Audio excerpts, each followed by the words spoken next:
qu'est-ce que vous êtes venu faire aujourd'hui à Montligeon? Eh bien, en fait, le Seigneur me, me fait connaître Montligeon depuis plusieurs mois.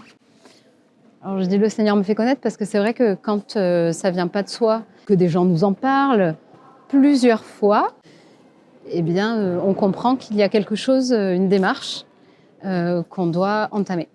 Et donc, je me suis intéressée, je me suis abonnée sur la chaîne YouTube. Donc, je regarde les messes. Je fais une petite pub pour la chaîne YouTube. C'est super sympa d'avoir les messes sur Internet aujourd'hui, je trouve. Après, ça ne dispense pas de la messe en présentiel. Donc, je découvre je découvre le sanctuaire de Montligeon par YouTube. Alors, j'ai pas mal voyagé ces 2 dernières années parce que j'ai été très, très malade. Enfin, très malade, complètement alitée, complètement couchée, agonisante. Donc, en fait, petit à petit, j'ai commencé à me sentir de plus en plus fatiguée. Depuis 10 ans, sans explication. Je ne suis pas à l'origine issue d'une famille catholique. Donc ça, c'est intéressant aussi. Parce que du coup, je suis face donc dans le monde, on va dire, avec des trucs très normaux, quoi. Je vais de médecin en médecin, je trouve rien, etc. Je sais pas. Et je peux plus parler, je peux plus marcher, je peux plus rien faire. Donc de fatigue et petits bobos du quotidien, on va dire comme tout le monde, plein des maux de tête, des trucs, voilà, un peu d'eczéma, un peu de ci, un peu de ça. Ben en fait, le Seigneur, lui, il comprend tout, il sait exactement tout ce que j'ai et il me guérit petit à petit de tout quand je commence à m'intéresser finalement à la religion catholique. Parce que quand on n'a aucune piste, bon, j'étais croyante. C'est très étrange parce que du coup, je n'ai aucune éducation catholique, mais j'aimais venir dans les églises. Comme beaucoup de gens qui n'ont pas été élevés, qui ne sont pas du sérail, on peut dire, en fait, je ne sais pas que j'ai le droit de venir à la messe, je ne sais pas, parce qu'il y a ça en fait à l'origine.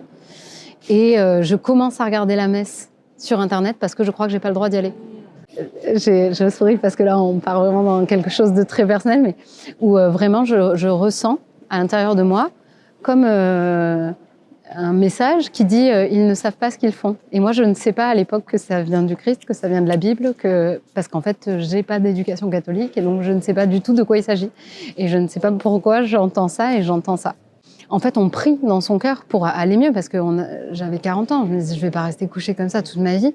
Et ce qui est très marquant pour moi dans cette période, c'est que je sais que moralement et mentalement, je suis, vous savez, comme sur les starting blocks, c'est-à-dire que je suis en pleine forme dans mon envie de vivre, en fait, dans ma motivation à faire des choses. Je viens du milieu artistique, donc en fait, je me forçais pas à aller travailler.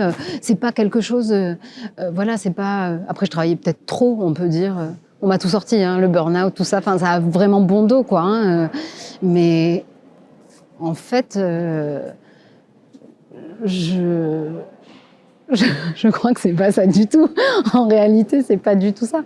En réalité, on oublie complètement que il y a du visible et de l'invisible, qu'il y a le physique qui est visible, qu'il y a la spiritualité et donc Dieu qui est invisible et donc Dieu en nous, qui nous aime, qui vient nous chercher, qui nous récupère, etc. Et il y a cet entre-deux qui est à la fois visible et invisible, qui est l'émotionnel finalement, ou la psychologie. On peut voir quand on pleure, mais si on veut se taire et pas dire qu'on est triste ou qu'on est joyeux, on peut aussi le rendre invisible. Donc en fait, tout ce jeu de visible et d'invisible, il est très très gommé, je trouve, en tout cas en dehors de l'Église. Il est inexistant quasiment. Et on n'est que sur la matière, du visible, du concret, de la preuve. Et donc, quand on s'écroule et qu'on ne sait pas ce qu'on a et que le médecin ne sait pas ce que vous avez, il vous reste rien. En fait, il vous reste à attendre, et on ne sait pas quoi attendre.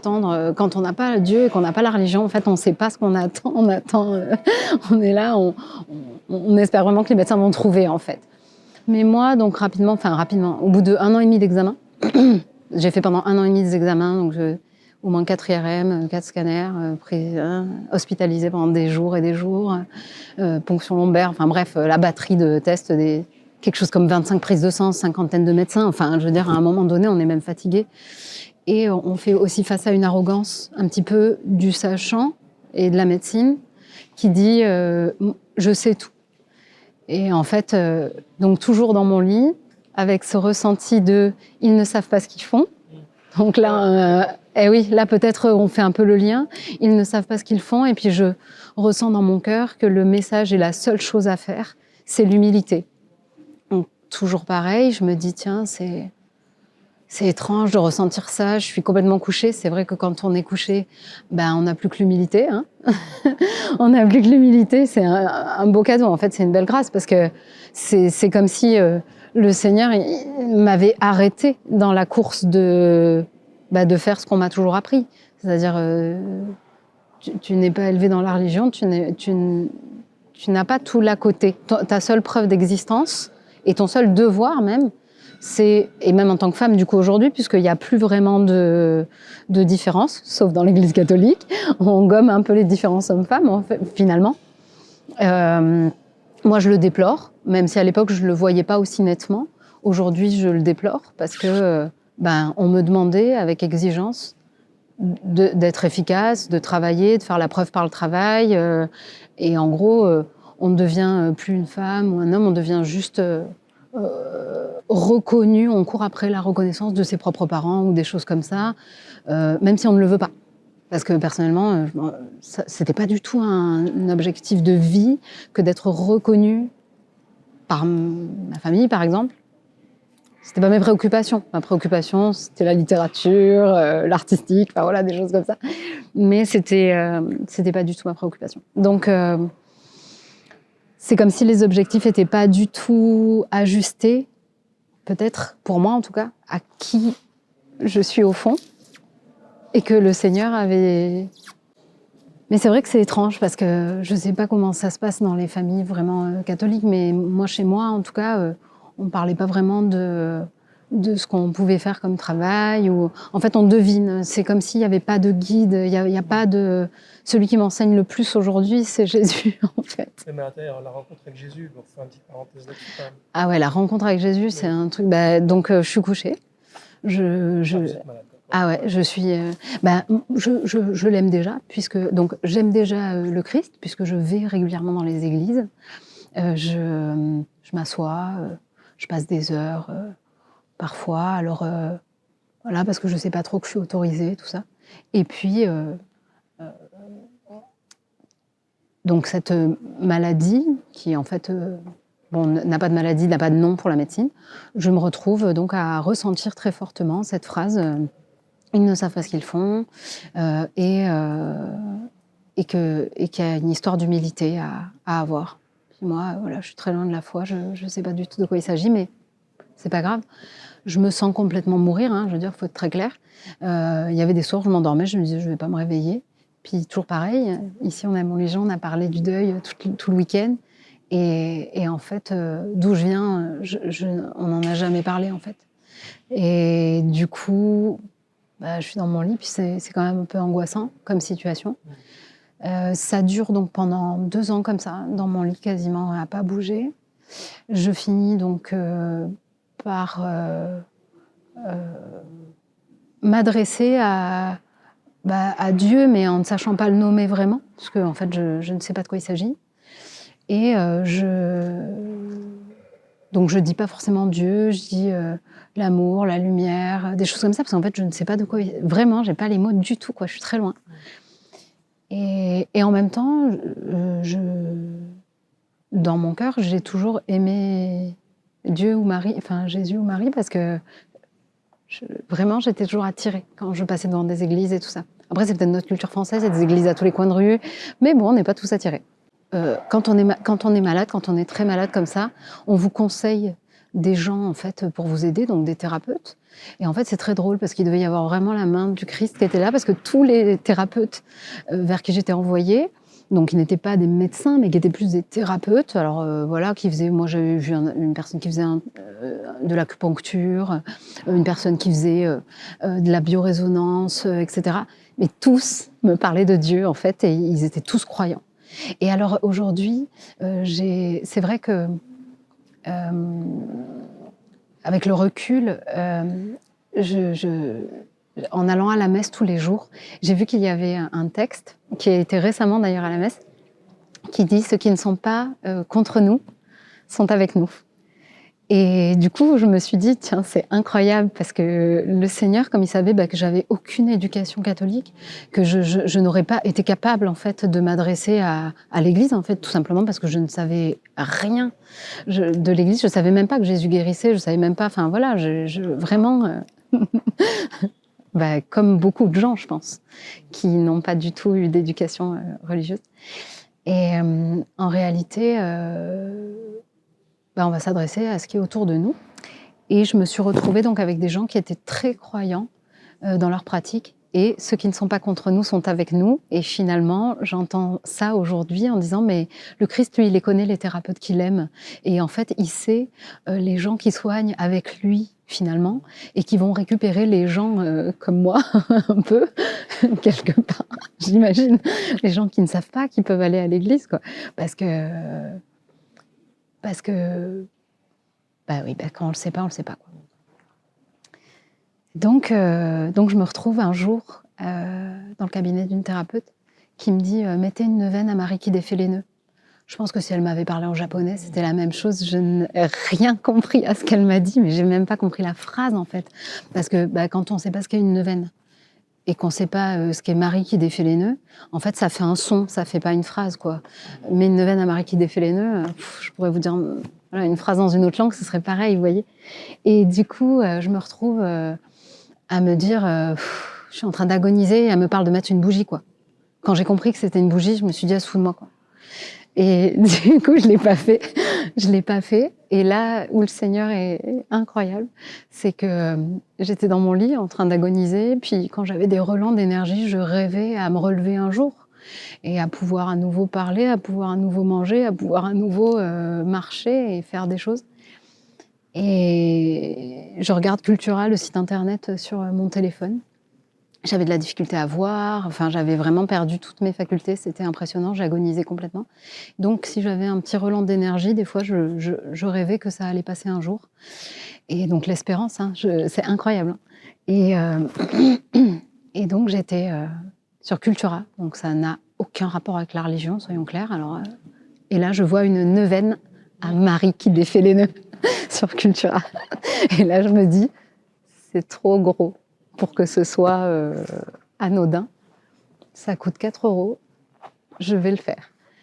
Et je ne sais pas prier, je ne connais pas le Je vous salue Marie, je ne connais pas le Notre Père, je ne sais rien. Vraiment, c'est incroyable comment Dieu, lui, nous connaît par contre. Et donc là, je mets cette neuvaine et puis, je suis bavarde. Donc là, je mets la neuvaine à Marie qui défait les nœuds. Et puis c'est formidable parce que Marie, elle s'en fiche qu'on ne connaisse pas le Je vous salue Marie. Parce que très rapidement, je commence à sentir comme une douce chaleur. Je lui parle en fait. En fait, j'allume ma neuvaine et puis je dis Marie, je suis désolée, je ne sais pas prier, pardon. Et en fait, elle se retrouve face à des enfants. Et c'est ça l'humilité aussi. En fait, c'est peut-être encore plus beau pour eux qu'on ne sache rien. Parce qu'on n'essaye pas de faire bien. Moi, j'étais juste en train de mourir. Donc, j'essayais pas d'être toute propre et d'être aimée, quoi. J'étais juste... j'ai rien d'autre. En étant malade, je me retrouve à tout perdre petit à petit. Je ne peux plus travailler, je ne peux plus donc payer mon loyer, je n'ai rien. J'ai errance médicale, donc on n'a pas d'indemnité. Parce que quand les médecins ne posent pas de diagnostic, en tout cas c'est ce que j'ai découvert, il n'y a rien, il n'y a pas de maladie, il n'y a pas de non-maladie, donc c'est vous. Ça va. J'ai même un interniste à l'hôpital qui m'a dit levez-vous et marchez. Et là on se dit ok,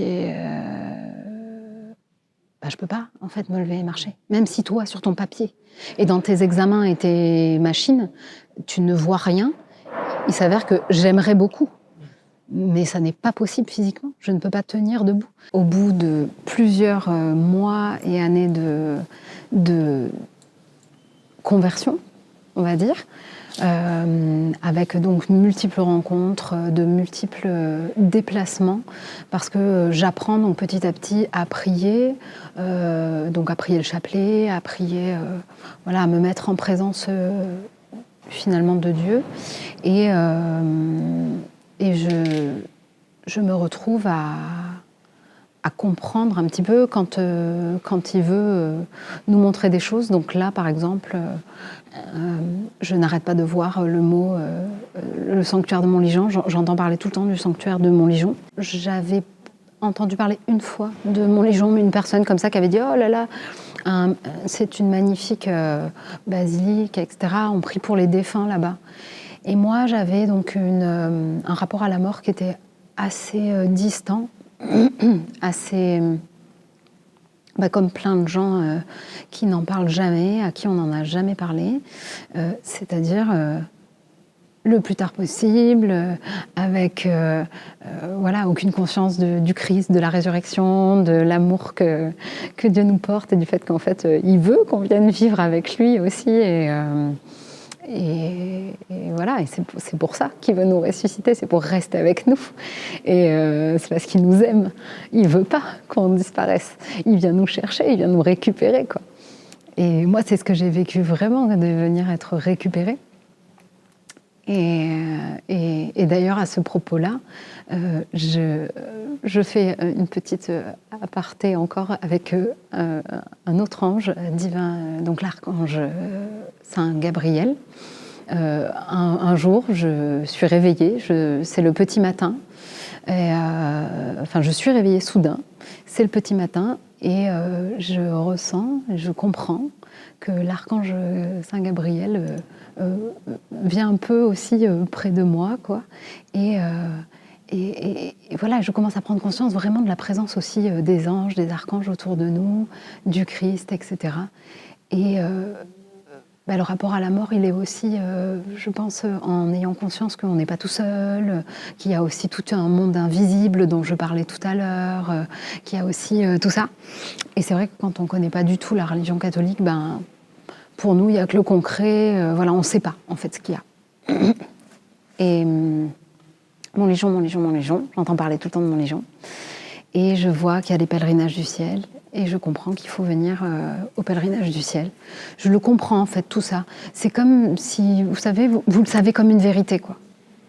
C'est étrange parce que ça c'est la force de Dieu, je pense, parce que on peut pas...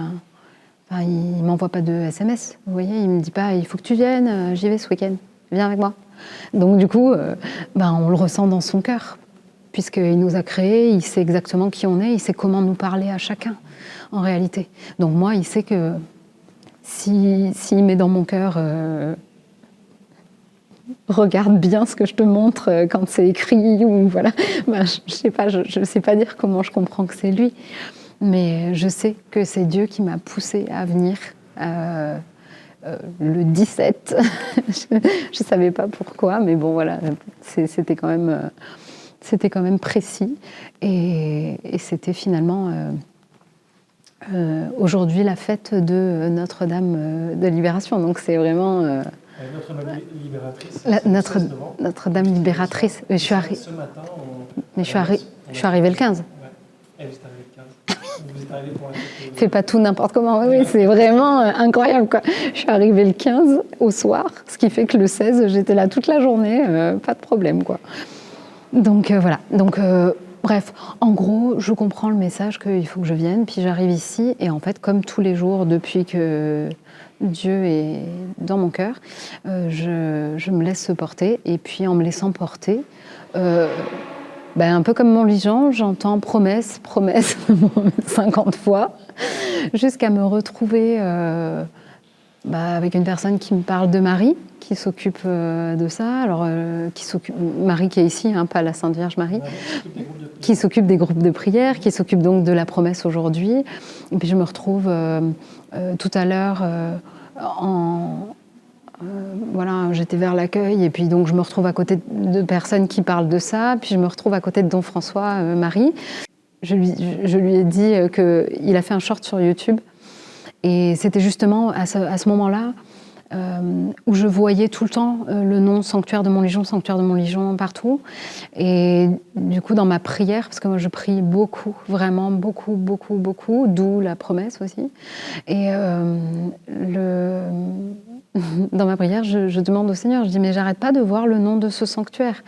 Est-ce que ça voudrait dire que tu veux que j'y aille? Je parle très normalement, il faut parler à Jésus normalement. Il nous aime.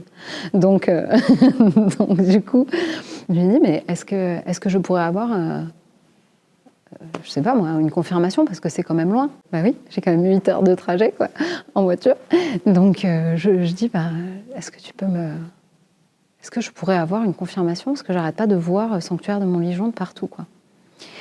Et là, j'ouvre mon YouTube, alors peut-être dans les jours qui ont suivi, un jour ou deux après, et je vois Don François-Marie qui dit les pèlerinages du ciel.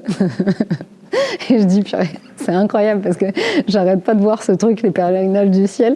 Et puis, j'arrête pas de le voir, alors que c'est quand même pas le truc hyper médiatisé dans le monde, quoi. Enfin, et comme ça faisait plusieurs fois que j'entendais parler de la promesse depuis le 16, donc parce que je suis arrivée un peu avant.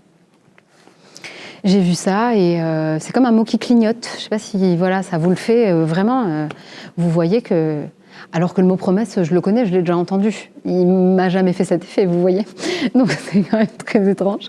Puis là, je commence à regarder un petit peu de quoi il s'agit et je me rends compte que c'est ce que je fais, que c'est déjà ce que Jésus m'enseigne, on va dire, me pousse à faire. On comprend quand le Seigneur veut nous faire des choses, de prier plus, de jeûner pour donner plus de pénitence, ou pour... enfin, surtout que moi, comme je ne viens pas de la religion catholique, en fait, je ne connais pas ça. Et que je me rends compte que moi, je prie un rosaire par jour, voire plus. Donc les 4 chapelets, voire plus. Je passe les 3/4 de ma journée à Lourdes, puisque je peux toujours pas travailler, parce que j'ai encore beaucoup de vertiges, de symptômes, bref, qui m'empêchent de fonctionner normalement. Donc je donne ma vie, mon quotidien à Dieu, et puis toutes mes douleurs, en fait, je savais même pas que ça se faisait. J'avais juste vu Sainte Thérèse toute petite. Elle avait 4 ans.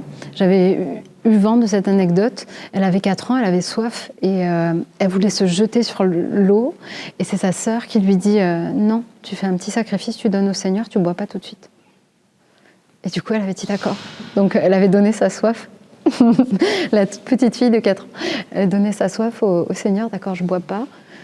Et voilà, c'est comme donner une prière, c'est faire un don pour qu'une grâce soit donnée à quelqu'un d'autre. Et moi, en fait, pareil, je comprenais ça, qu'il y avait des choses que je faisais, puis c'était pas vraiment pour moi, mais il fallait que je reste plus longtemps à la prière, faire un chapelet de plus, voilà. Et je savais pas trop comment, pourquoi. C'est tout un ressenti. Alors après, voilà. Le Seigneur me connaît, il m'a faite, donc il sait que je suis sensible et que s'il me parle comme ça, je vais comprendre. C'est chacun, le langage, en fait, il l'adapte. Et donc voilà, donc je me retrouve à penser à Sainte Thérèse, à me dire, ok, en fait, quand je me sens pas bien, je peux l'offrir au Seigneur, mais je savais même pas que ça se faisait. Donc voilà, petit à petit, je me rends compte que toutes les choses donc, de la promesse, je les fais. Et je me dis, en fait, tu m'as amenée là. Depuis toutes ces semaines, tu me parles de Montligeon, mais c'est peut-être pour ça, en fait, aussi. Pour être là, certes, pour la messe, pour être là, mais aussi pour dire je fais partie de ce groupe de priants, en fait, tout le temps. Je le fais déjà et ça fait peut-être 2 mois que j'arrête pas d'entendre parler, un peu plus, en fait, que j'arrête pas d'entendre parler de deuil.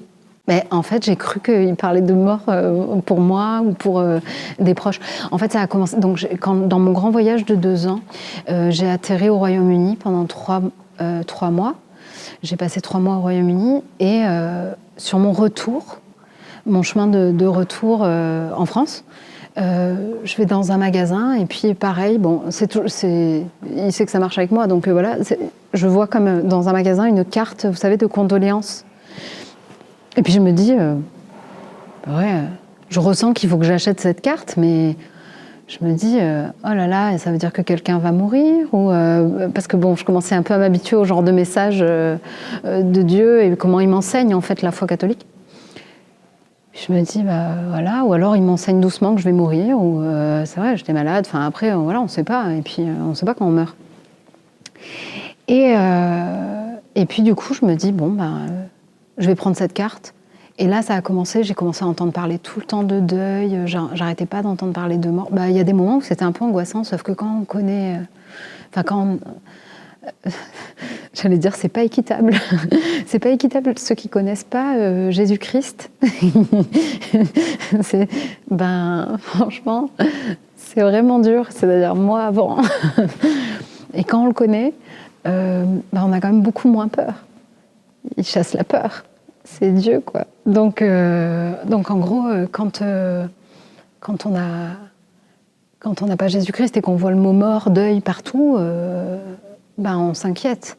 Sauf que quand on a Jésus-Christ dans sa vie, si on voit le mot deuil, condoléances, mort, déjà on comprend que ça fait partie de la vie, puis ça fait partie de son projet de résurrection. Donc en fait, c'est presque comme si on voyait le mot amour, quoi. Tu fais partie de ceux que j'aime. Donc en gros, je suis là, je te guide, je te soigne, parce que pendant toute cette aventure, il m'a soignée. En fait, petit à petit, de sanctuaire en sanctuaire, de voyage en voyage, je n'ai pris aucun médicament. Tous mes bobos ont disparu, que ce soit mes petits bobos, comme j'étais intolérante au gluten, exemple qui pourra parler à tout le monde, à plein de gens. J'ai des maux de tête, intolérance au gluten, je fais des cauchemars, des choses comme ça, de l'eczéma, des trucs bêtes, quoi. Mais où on dit c'est des bobos, bon voilà. Mais Jésus-Christ, il ne sait pas mettre des pansements sur les bobos, quoi. Il ne fait pas ça. Il fait pas, on n'a jamais vu dans les évangiles, Jésus il met pas un pansement sur un truc, quoi. Ça n'existe pas. Lui, soit il nous soigne, soit il dit je suis pas venu pour toi. Et il attend qu'on se convertisse. Mais il veut notre cœur, en fait, il veut sauver notre âme. Donc il veut pas nous mettre un pansement pour que ça aille et qu'on fasse des justifications. Il y a pas longtemps, je lisais le pape François qui disait c'est le méchant qui donne des justifications. Oui, j'ai fait, j'ai volé, c'était un petit vol, quoi. Un petit vol, mais il n'y a pas de petit vol en fait pour le Seigneur, il n'y a pas de pansement, il n'y a pas de petit vol, il n'y a pas de petites choses. Oui, mais bon, je suis quand même exploitée dans mon travail, donc moi aussi on me vole, mais ça n'existe pas en fait. Et du coup on s'arrange avec sa conscience en disant oui c'est vrai, ou alors quelqu'un va nous consoler en disant oui c'est vrai, t'es exploité, bon c'est pas grave, c'est machin. Et c'est pareil, un pansement sur une douleur, c'est la même chose, c'est pas grave, ça va passer, regarde, prends un petit Doliprane, prends un petit médicament, prends un peu de paracétamol, prends un peu... Et en fait, Jésus-Christ, il met pas de pansement, il donne pas de paracétamol. Des fois, on a très mal, on pleure, ça fait très mal. Donc, je reviens à Montligeon. Mon Ligeon, je fais ma promesse. Je vois le mot promesse partout, là, depuis que je suis arrivée. Alors, je comprends qu'il va falloir que je m'y intéresse. Parce qu'on fait progressif, en fait. C'est pas qu'on résiste, mais en fait, quand on ressent dans son cœur des messages un petit peu, on ne sait pas ce que ça veut dire. Je veux dire, je suis pas non plus en train de regarder, de guetter tous les signes. Je suis pas du tout en train de dire c'est un signe, pas du tout en fait. C'est plus de l'obéissance, vous voyez. C'est plus de dire, ok, en fait, le Seigneur, il a prévu quelque chose pour moi. Parce que comme ça fait des mois qu'il me parle de Montligeon, lui, il sait pourquoi il faut que je vienne. Alors moi, je viens juste pour prier, en fait. Je viens pour rien d'autre. Je ne sais pas ce qui se passe ici, à part qu'on prie pour les morts et que j'entends parler de deuil depuis des mois. Donc je me dis, ok, il faut que je prie pour les morts. Et ces dernières semaines, j'entends particulièrement parler de deuil. C'est comme si je comprenais que le Seigneur m'explique pourquoi je fais tout ça. Et je passe 5 à 6 heures à l'adoration. 5 à 6 heures à regarder le Saint-Sacrement, d'affilée, tous les jours. Qu'est-ce qui se passe là, dans l'adoration ?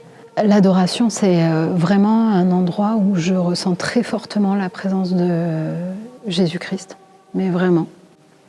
Mais en fait, tout le monde se met là et se retrouve enveloppé de l'amour de Dieu. Et moi, je pense qu'il nous prend et qu'il nous guérit, qu'il nous remplit de son amour et qu'il chasse justement tout ce qui est, tout ce qui n'est pas de sa volonté en nous, en fait. En mémoire, en fait, vous savez, quand vous avez passé 2 ans couché dans un lit, en fait, vous avez de l'entraînement au niveau de l'ennui.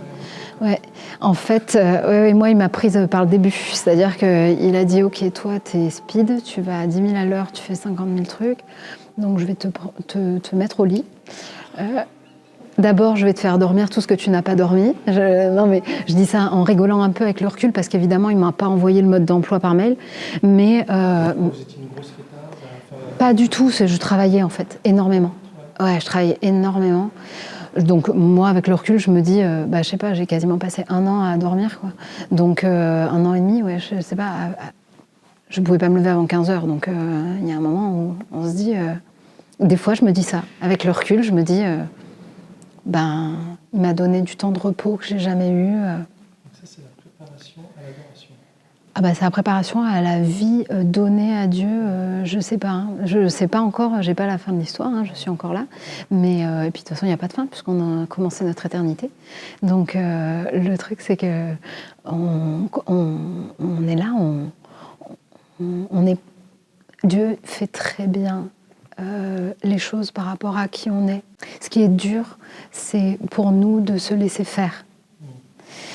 Parce qu'en fait, lui, quelque part, il s'en fiche qu'on soit capable de l'aimer ou pas. Parce qu'il sait qu'on a des petits cœurs abougris de raisins secs, parce qu'on ne sait pas faire, parce qu'on se méfie, etc. Parce que même si on est à notre maximum, je vais encore citer Sainte Thérèse, mais Sainte Thérèse, elle dit quand elle parle des péchés, elle dit même si mon péché était rouge comme l'écarlate, ce serait une goutte d'eau dans un brasier ardent. Donc en fait, il faut quand même se représenter que l'amour de Dieu, c'est un brasier ardent et que nous, même notre pire faute, c'est une goutte d'eau. Alors après, il faut se repentir sincèrement, hein, on est d'accord, c'est vraiment important de prendre conscience de ce qui a blessé le Seigneur. Mais lui, son amour, il est tellement gigantesque, il ne nous demande pas, il sait qu'on n'est pas capable d'aimer correctement, en fait. Donc il n'attend pas de nous qu'on l'aime. Bien sûr, c'est bien de pouvoir l'aimer, de ressentir de l'amour pour lui, c'est une grâce exceptionnelle. Moi, je dis souvent que si je devais, pour le rencontrer, si je devais repasser par tous ceux par quoi je suis passée, qui étaient horribles, d'avoir l'impression de mourir pendant des mois, des années, etc. Et vraiment, horrible, c'est juste un mot pour vous. Pour moi, non. mais en fait, je le referai parce que l'amour de Dieu est... on ne peut pas se le représenter, en fait. C'est impossible pour nous de se le représenter. Et il nous connaît tellement bien. Ce qu'il veut, c'est pas qu'on l'aime, c'est qu'on se laisse aimer par lui. Parce qu'une fois qu'on se laisse aimer, ça veut dire qu'on a lâché, on fait preuve d'humilité. En fait, le chemin, il est engagé. Parce que pour se laisser aimer, il faut faire tomber les barrières. Il faut être dans la confiance. Et du coup, si on n'arrive pas à aimer ou alors qu'on culpabilise, il y a des gens qui culpabilisent en se disant mais moi j'aime pas assez le Seigneur ou des choses comme ça. Mais en fait, il s'agit pas de l'aimer. C'est pas, enfin si c'est bien de l'aimer, mais c'est pas ce que je veux dire. C'est plus important, je crois, de se laisser aimer parce que lui, il va savoir comment modeler notre cœur et notre conversion pour que quand on se laisse aimer, on est ce bébé, en fait, ce petit enfant dans les bras qui se pose pas de questions. Et quand il me parlait d'humilité, quand j'étais couchée, en fait, il me dit t'as 2 ans. Donc quand on a 2 ans, on n'a pas le choix que de se laisser aimer. Il y a un moment où on oublie vraiment qu'il y a donc ce visible, cet invisible et toute cette vie qui nous dépasse. Et on veut contrôler, on veut le vouloir, en fait, on veut faire, on veut. Et en fait, quand on a 2 ans, on veut toucher la plaque de cuisson, on veut faire plein de trucs. Et on ne peut pas conceptualiser le danger. C'est-à-dire que, pour moi, de ce que je retiens de cet enseignement vraiment, c'est qu'on ne peut pas le conceptualiser le danger. On ne peut pas se dire, même si on dit à un enfant de 2 ans, c'est du feu, ça brûle, c'est très compliqué à conceptualiser. Donc finalement, souvent, on dit quoi ? On dit non, tu ne touches pas. Et en fait, c'est un peu ce que Dieu fait avec ses commandements. Tu ne fais pas, Voilà, et laisse-toi faire, parce que je ne peux pas t'expliquer à quel point c'est compliqué, à quel point c'est grand, plus grand que toi. Et pour l'instant, laisse-toi aimer, on aura toute l'éternité pour s'expliquer, pour que je t'explique en fait comment ça marche finalement. Et finalement, se laisser faire, se laisser aimer, c'est aussi c'est donc accéder à cette confiance. Et moi, je sais que donc le Seigneur a commencé par me mettre, j'allais dire me mettre malade ou me mettre couchée, mais pas du tout. En fait, le Seigneur veut pas qu'on soit malade. Donc le Seigneur veut qu'on soit guéri, il veut pas qu'on soit malade, mais parfois, vous savez, quand on met de la lumière, quand on change la lampe au plafond, en fait, soudain, dans la pièce, on voit vachement bien les toiles d'araignée dans les angles qu'on ne pouvait pas voir parce qu'il n'y avait pas assez de lumière. On voit vraiment bien la poussière sur les meubles, etc., qu'on ne voyait pas bien. Donc, ce qui veut dire qu'avant l'arrivée de la lumière de Dieu, donc qui est la lumière, hein, je suis la lumière du monde, donc avant l'arrivée de Dieu dans notre vie, les toiles d'araignée, la poussière sont déjà là. Sauf que la lumière, l'amour dans notre cœur, je ne sais pas, un chemin intérieur dont on n'a pas forcément conscience, on ne peut pas forcément tout analyser, c'est très bien. Mais ça, c'est déjà là. Et lui, il arrive avec sa lumière. Et peut-être que soudain, je me suis retrouvée couchée à terre parce que il est arrivé, il a dit « Ok, on a deux choix, faire enlever les toiles d'araignée ou les laisser. Et donc moi, je suis Dieu et je les enlève, quoi. » C'est vrai, quand on commence à voir ça comme ça, ben, on se dit, en réalité, est-ce que ce qui est maladie, fatigue, en tout cas pour mon expérience, ce qui est maladie, fatigue, souffrance, douleur, etc., est-ce que c'est vraiment ce que je crois ou est-ce que c'est l'arrivée de Dieu, en fait, dans ma vie, qui met la lumière sur ce qu'il faut enlever. En fait, si on ne met pas la lumière sur ce qu'il faut enlever, ben, on ne peut pas savoir que c'est là et on peut jamais, et on l'enlève jamais alors. Et c'était pourtant déjà là. Et donc depuis, je vois les choses différemment. Et avec ce temps donc couché, il m'a appris l'humilité, il m'a appris à ne rien vouloir faire, à laisser faire, à ne pas être dans l'action et tout ça, et donc à ressentir plus que de faire. Et ensuite, donc, on peut s'asseoir, prier longtemps, on peut adorer, on peut aussi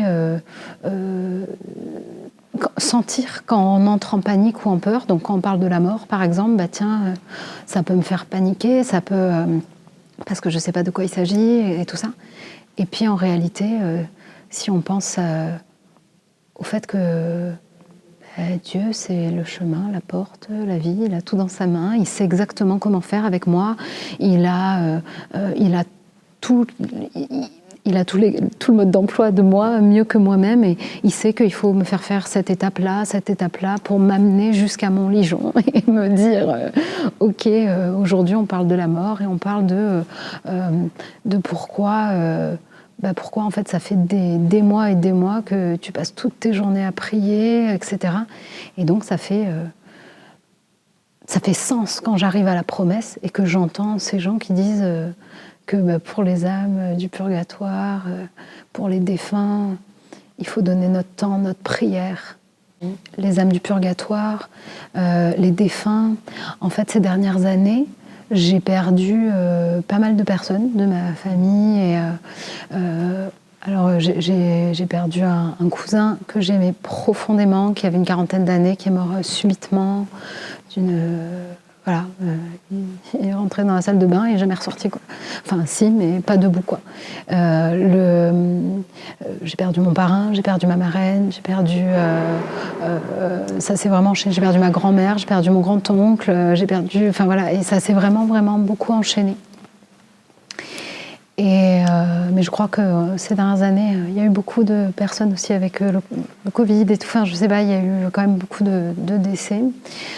Bref, on perd tous des gens, mais c'est vrai que parfois on en perd plusieurs de manière rapprochée. Et j'ai pas fait un rapport avec moi directement. J'ai plus eu un ressenti ces derniers mois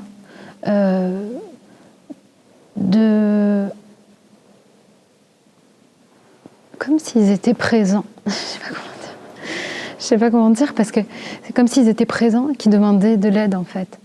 Je l'ai vraiment ressenti. J'ai vraiment ressenti la souffrance de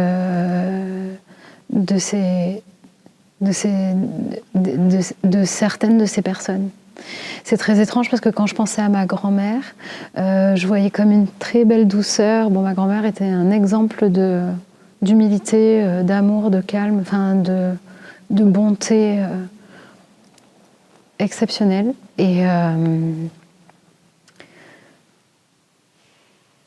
je sentais par contre comme un appel au secours ou je ne sais pas comment vous dire, presque, vous savez, comme dans un rêve éveillé, je sais pas, parce que je ne dors pas en fait dans ces moments-là, mais comme si dans ma conscience, dans mon esprit, dans ma je ne sais pas comment l'expliquer, je comprenais, je ressentais profondément un appel à l'aide. Alors je ne sais pas, on a peut-être des charismes, certaines personnes, et moi, ou alors c'est le Seigneur qui m'a mis dans le cœur, ils ont besoin de ton aide, parce que c'est vrai que comment expliquer ça qu'on sait? Et donc ces dernières semaines, je savais. Donc j'ai eu, j'étais au Royaume-Uni, j'ai eu cette carte qui est condoléances, puis toutes ces personnes. Je pensais souvent aux personnes que j'avais perdues. Je vois parler du sanctuaire de Montligeon. Je me questionne un peu plus sur le deuil, c'est une question, voilà, la mort et tout ça me faisait un peu peur parce que donc j'avais pas eu d'éducation catholique et puis je ressentais la souffrance des défunts et même presque comme des cris d'appel à l'aide. Je sais pas comment expliquer, j'entends pas, hein, je suis pas en train de dire ça. J'entends pas crier, quoi. Pas du tout. Pas du tout. C'est vraiment comme c'est quelque chose, vous savez. Mais on a tous ressenti ça à un moment donné. Ça concerne toutes les personnes que vous avez citées tout à l'heure ou bien plutôt une personne en particulier? Non, j'ai vraiment eu... donc, comme si pour ma grand-mère, c'était vraiment quelque chose de très doux, va très bien, enfin, je sais pas. Et comme si, du coup, peut-être que le Seigneur mettait dans mon cœur la différence entre ma grand-mère et ma marraine ou mon parrain ou mon cousin. Je me rappelle qu'on avait fait une messe et c'était des gens... a priori très formidables, enfin, moi je les aimais beaucoup en tout cas. Et je veux dire, c'est pas des gens qui ont fait des meurtres, c'est pas des gens qui ont... Enfin, je veux dire, on peut pas dire c'était des grands pécheurs, mon Dieu, on s'inquiète pour eux. Ben non, en fait. Et je sais qu'on a fait une messe pour mon cousin, et c'était il y a des années avant que je sois malade, etc. Et déjà, à cette messe, c'est comme si avant la messe, je ressentais de la tristesse, comme si lui était triste. Et puis après la messe, je me disais, ça va mieux. C'est un truc, hein. Donc c'est un charisme. Hein. C'est le Seigneur qui me préparait à Montligeon, à la promesse. Parce que lui, il sait. Et peut-être que ma prière, il y a des gens qui savent prier. Moi, je suis à Lourdes, et Bernadette, elle a prié toute sa vie après avoir vu Marie. C'était son charisme, c'était sa mission. En fait, elle est devenue sœur, et puis on lui disait, toi, ta mission, c'est de prier, quoi. Et elle faisait que ça. Elle priait. Donc il y a peut-être des prières que le ciel aime entendre, il y a peut-être des gens qui prient que le ciel aime entendre. Je ne sais pas pourquoi il donne tel charisme à quelqu'un et à un autre. En fait, certaines personnes ont besoin d'aide. Et d'autres vont directement au ciel. Ça, pour moi, c'est très clair. Mais très clair que depuis quelques mois. Alors c'est peut-être les heures d'adoration. Parce que comme je passe beaucoup de temps à l'adoration, beaucoup de temps en silence. Parce que des fois, oui, on peut se dire, t'as tel charisme, c'est super, toi tu sais, machin. Oui, mais moi je m'assois et je fais rien pendant des heures. J'accepte de me remettre complètement au Seigneur, je prie le matin, le soir, le midi, je fais l'angélus tous les jours. Je sais pas, ça veut pas dire que c'est une recette, hein, pas du tout. Mais Ce que je veux dire, c'est qu'il faut laisser à chacun peut-être la place là où Dieu veut nous mettre. Moi, il m'a dit, tu t'assois. Il m'a dit, enfin, j'ai compris. Parce que dès que je fais autre chose, en fait, je me sens pas bien. C'est comme ça aussi que je comprends. C'est que comment je comprends que je dois rester assise au Saint-Sacrement pendant des heures? Comment je comprends que je dois prier pour des gens ou prier pour... je suis en train de... Vous devez prier pour des gens? Prier pour les défunts, par exemple. Comment j'ai commencé à comprendre que je devais prier pour les défunts? Et c'est tous les défunts? Non, alors... C'est une sorte de hamas de défunts? Non. Alors, il m'arrive, je fais le chapelet de la Divine Miséricorde de Sainte Faustine. Voilà, elle a transmis ce chapelet de la Miséricorde. C'est un chapelet qui prend 10-15 minutes à faire. C'est vraiment c'est rapide et c'est vraiment important de prier cette Divine Miséricorde du Seigneur, parce que il est mort pour nous sur la croix, en fait. Donc, faut pas l'oublier. Et moi, j'ai souvent le crucifix dans la main. Oui, c'est quoi ce crucifix-là que vous avez depuis 1h30? Je l'ai tout le temps dans la main. Je dors avec, je reste avec, je le garde dans la main, en fait. Quand on l'a sous les yeux, on ne peut pas oublier qui nous aime, en fait. Vous voyez, si on oublie... parce que quand j'ai commencé à prier, j'ai ressenti qu'il fallait garder cet état de prière, en fait, constamment. C'est dur de prier constamment. Et donc, du coup, c'est bien d'avoir un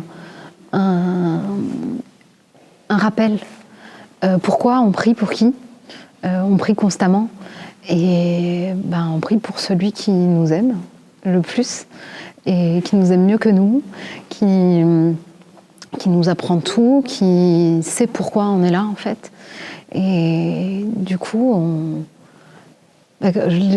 si j'oublie, si je me fais happer par des choses trop légères, c'est pas que c'est pas bien, la légèreté. Je suis pas dans c'est bien, c'est pas bien. C'est que je sens que je suis pas là pour ça. En fait, c'est bien, mais il ne faut pas que ça dépasse trop de temps. Il ne faut pas que ça nous avale. Vous savez, c'est comme le tapis du centre commercial. Il y a un moment où on passe la caissière et il faut payer. C'est assez court, le tapis, c'est comme la vie, quoi. C'est assez court. Il y a un moment où ça devient payant. Donc, si on ne veut pas acheter ce truc-là, il faut l'enlever avant que ça passe la caissière. Parce qu'après, c'est trop tard. C'est un peu pareil. C'est que des fois, on se fait happer. Et puis, d'avoir crucifix, son chapelet à la main, dans sa poche, etc., ça nous rappelle pourquoi on est là. Et si on ne sait pas pourquoi on est là, lui, le Seigneur, il le sait, on peut lui demander. Et ça, c'est déjà un pas d'humilité. Et il veut notre humilité. Il veut notre cœur. Et sans l'humilité des petits-enfants, on n'entre pas tout de suite au paradis. Et ça, donc une fois de plus, c'est pas pour faire bien. Ce que je ressens, moi, c'est que quand je suis, par exemple, en prière au Saint-Sacrement, si je me lève parce que j'ai faim et que j'ai froid, j'ai faim, il est temps de rentrer, c'est bon, ça fait quand même 2 heures que je suis là. Si je me lève et que c'est pas le moment, qu'il faut que je reste encore un peu, je sens que c'est un peu contrarié ma démarche. On sait, en fait. Quand on commence à être en silence, je rappelle que moi, j'ai été malade, donc je suis restée couchée pendant 2 ans, etc. Et ça force à l'écoute, parce que c'est comme, vous savez, c'est comme les personnes qui ont, par exemple, un handicap, comme, par exemple, un handicap visuel. Ils sont malvoyants. Ils développent les autres sens. Quand on est couché, qu'on ne peut plus rien faire, on est obligé de développer des sens qui étaient endormis, qui n'étaient pas utilisés. Et c'est peut-être pour ça que le Seigneur m'a laissé coucher jusqu'à ce que j'ai compris jusqu'à ce que j'ai développé, jusqu'à ce que je sois prête. Quand on veut monter l'Himalaya, on s'entraîne en fait. On n'achète pas une paire de baskets chez Decathlon, puis on va grimper l'Himalaya. L'Himalaya, c'est très haut, il faut faire des allers-retours, il faut dormir à 1800, puis à 2000 et quelques, puis voilà, parce que sinon on meurt. Et la vie et la mort pour le Christ, c'est un sujet important en fait. Il est mort pour nous sur la croix. C'est pas rien en réalité ce qui se passe, ce qui nous est demandé. C'est sérieux comme sujet le purgatoire. C'est sérieux comme sujet l'éternité. Nous, on est là avec nos petites vies à se dire ok, je dois faire ci, je dois faire ça. Oui, mais je suis au Saint-Sacrement, donc là j'ai faim, je me lève, j'ai froid, etc. En fait, on s'en fiche par rapport à l'éternité. Bien sûr, nous, on croit qu'on a des priorités, là, des urgences et tout ça, mais au regard de l'éternité, enfin voilà, c'est une histoire de balance et on sera pesé à la fin. On sera pesé. Voilà, il faut peser aussi au quotidien ce qui est important et ce qui ne l'est pas, ce qui est urgent et ce qui ne l'est pas. Et ce qui est urgent pour le Seigneur n'est pas ce qui est urgent pour nous. Et moi, donc ces dernières semaines, ces derniers mois, j'ai vraiment ressenti dans mon cœur que des personnes que je ne voyais pas avaient besoin de moi. Et je ressentais même donc des douleurs physiques, je ressentais dans mon corps certaines choses qui me faisaient comprendre il fallait que je m'assoie, que je prie, que je m'occupe de ça. Et donc dans mes prières, par exemple, de chapelet, je suis en train de prier, de faire un chapelet pour la paix, ça peut être plein de choses, parce que des sujets de prière, on en a. Mais soudainement, dans mon cœur, je pense aux personnes disparues, personnes de ma famille, prier pour ses ennemis. Alors ces ennemis, des fois, on peut être un peu refroidi en se disant on prie pour ses ennemis. Voilà. En fait, on peut dire on prie pour ceux qu'on ne comprend pas. Ils ne nous comprennent pas, mais on ne les comprend pas. C'est tout. En fait, voilà, ça peut être ça.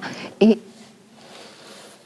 en gros, c'est la même chose avec la mort. On ne la voit pas. Et c'est vraiment un chemin d'humilité. En gros, je me suis mise à prier pour les défunts, sûrement parce que j'ai ressenti en moi qu'il y avait un appel à l'aide et au secours de la part des défunts, de la part des âmes du purgatoire, dans le sens où je ressentais dans mon cœur une demande du Seigneur pressante de prier pour eux. Donc voilà, je suis en train de faire un chapelet, puis je pense à cette personne qui est décédée. Alors le premier jour, je dis tiens, je vais faire une dizaine pour cette personne. Puis je me dis, quand même, ça me paraît dans mon ressenti. On est des êtres de visibles et d'invisibles, comme je disais tout à l'heure. Il y a le physique, c'est visible, l'émotionnel, visible, invisible, puis le spirituel qui est invisible. Donc des fois, on ressent des choses, puis ça, c'est pas visible, mais on sait que c'est vrai, quoi. On sait quand on ressent quelque chose, une émotion. Je ressens fortement qu'il faut que je prie pour cette personne qui est défunte. Alors je dis, je donne cette dizaine pour cette personne. Puis je prie mes 10 Je vous salue Marie pour cette personne. Puis ça, c'est le premier jour. Puis le deuxième jour, puis ça revient, ce ressenti. Puis on voit, on entend parler des défunts. Puis on tombe sur une conférence qui parle de la mort, puis on tombe sur sanctuaire de Montlégion par-ci, sanctuaire de Montlégion par-là, pèlerinage du ciel par-ci, pèlerinage du ciel par-là, puis on comprend en fait que ça s'adresse à nous, parce que ça se répète. Et puis quand ça se répète trop de fois, on est peut-être un peu bouché, quoi. On n'a peut-être pas compris, donc on nous le redit. Donc voilà, il y a un moment où on se retrouve, au bout de plusieurs mois, tout doucement, le Seigneur sait nous amener, il sait nous parler. Et moi, il m'a fait asseoir, il m'a fait prier, il m'a fait penser à des gens. Et j'ai prié pour eux. Et petit à petit, je me suis rendu compte que voilà, je n'avais plus autant peur de la mort aussi, parce que je me mets en confiance du Seigneur. Et comme j'ai l'habitude de dire que on peut tout lui demander. Dieu, c'est Dieu, donc il est pas bête. Il sait que c'est difficile de comprendre pour nous. Il sait que c'est difficile parfois de prier. Il sait que c'est difficile parce qu'on est fatigué ou qu'on a nos vies. Il sait que c'est difficile parce qu'on est happé par des tas de choses. Il sait que c'est difficile parce que quand on comprend pas, qu'on met pas de sens, qu'on voit pas, ben on a du mal à y aller. Ben, comme c'est Dieu et il sait tout ça, il suffit de lui demander de l'aide. En fait, il suffit de dire Seigneur, je ne comprends pas pourquoi je dois faire ça, mais je ressens ça. Si c'est ta volonté, est-ce que tu peux m'aider? Et je prie une dizaine de chapelets pour qu'il m'aide. En fait, moi, je prie pour tout. Donc, j'ai besoin d'aide, je ne comprends pas quelque chose, ça me fait souffrir. Ben, je demande au Seigneur de m'aider à comprendre, de m'aider à faire sa volonté, de m'aider à laisser tomber mes petites priorités d'être humain qui manquent d'humilité, qui est concentré sur son petit quotidien ou des choses comme ça. Et du coup, petit à petit, on se rend compte qu'il nous demande de nous asseoir et de prier beaucoup plus souvent qu'on ne le fait. Et on se retrouve donc à prier beaucoup plus longtemps et beaucoup plus souvent. Et quand on ne le fait pas, à force de se mettre à l'écoute, on ressent quand on fait sa volonté ou pas, on va dire. Ce que je voudrais dire, c'est que souvent, ce qui nous fait faire demi-tour face au sujet du deuil, c'est la peur. Et la peur, ce n'est pas Dieu. Et ici, à Montligeon, ou dans l'éternité, celui qui nous attend, c'est Dieu. Donc, ce que je vous encourage à faire, ce que j'encourage tout le monde à faire, c'est de s'asseoir et d'observer. Déjà, c'est déjà un premier pas, de dire, en fait, je fais demi-tour. Quand on parle de la mort, je détourne la tête, pour plus tard, je procrastine un peu, je reporte un peu le sujet. De s'observer et de dire, ok, en fait, je pense qu'il y a quelque chose qui ne se joue pas de manière fluide. Et quand c'est pas fluide, c'est pas ce que veut Dieu. Dieu, il nous veut en paix, il nous veut dans son amour. Et du coup, si c'est pas fluide, s'asseoir et prendre peut-être un chapelet entier pour dire « Aide-moi, Seigneur », parce que le sujet de la mort, en fait, je me rends compte que je ne sais pas du tout l'aborder, ça me fait peur. Ça me fait monter une angoisse. On peut décrire ce qu'on ressent. On peut dire ça me fait une boule à la gorge, ça me fait penser à telle personne. Moi, quand j'étais petit, j'ai perdu un tel... Je ne sais pas, c'est chacun. Mais en tout cas, j'encourage les gens à confier au Seigneur les freins qu'on a à aller vers les défunts, vers la mort, vers les âmes du purgatoire. C'est un chemin vers lequel on va aussi, on va tous mourir. Et autant qu'on aille vers le spécialiste. Aujourd'hui, on s'adresse tout le temps aux spécialistes de tout. On va consulter les experts dans tous les sujets. Mais l'expert en termes de mort, c'est Dieu. Frères et sœurs bien-aimés, souvenez-vous toujours que la Fraternité Notre-Dame de Montligeon a pris une mission de prier et de faire prier en faveur des défunts, en particulier ceux pour qui personne ne prie. Deuxièmement, d'annoncer partout l'Évangile et la foi de l'Église catholique sur les fins dernières. Et troisièmement, d'aider les fidèles à vivre dès ici-bas, en frères, dans la communion des saints. En prononçant votre promesse aujourd'hui au sein de la Fraternité Notre-Dame de Montligeon, vous vous engagez à participer dans votre vie à cette mission de l'œuvre de Montligeon. Promettez-vous de vous appliquer à la sanctification des âmes du purgatoire par les suffrages, les actes de réparation, les aumônes, les indulgences et surtout par votre participation au sacrifice de la messe offert pour elle? Je le promets. Promettez-vous de conformer toute votre vie au Christ en imitant sa charité pour le bien de toute l'Église? Je le promets. Si vous êtes membre d'un groupe de prière de la Fraternité de Montligeon, vous serez fidèle au rassemblement du groupe pour la prière pour les défunts et aux œuvres de charité et de miséricorde du groupe. Vous serez ainsi les témoins dans le monde que la vie éternelle est déjà commencée. Je vous invite maintenant à prononcer votre acte de foi.